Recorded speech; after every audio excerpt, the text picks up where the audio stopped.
In the year 1963, this alien landscape in northern Arizona was visited by strangers.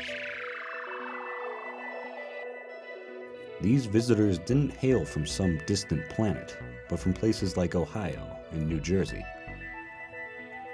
The reason for their visit?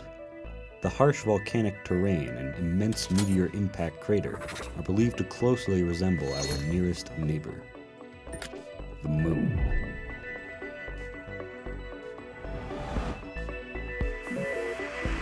It's one small step for man,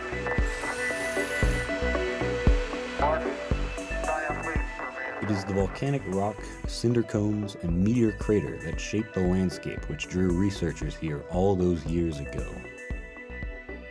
The U.S. Geological Survey, along with NASA, speculated that this environment is the closest to the lunar surface on Earth.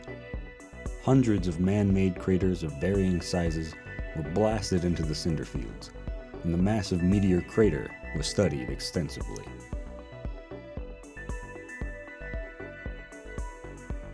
This research gave those astronauts the necessary skills to complete that first mission to the Moon.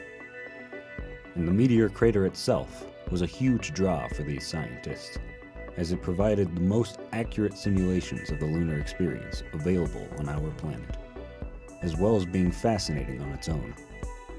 A truly exciting and fortunate geological feature to have in our own backyard. The data collected by those first simulations here helped prepare heroes like Neil Armstrong and Buzz Aldrin so long ago.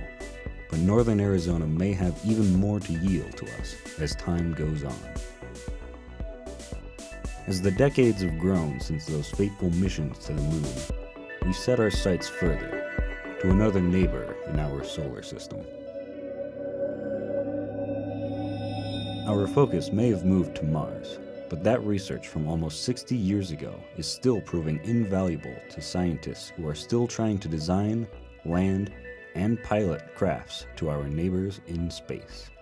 And although it may be a little while longer until we put a person on the surface of the planet, the next chapter of our space exploration is already being written.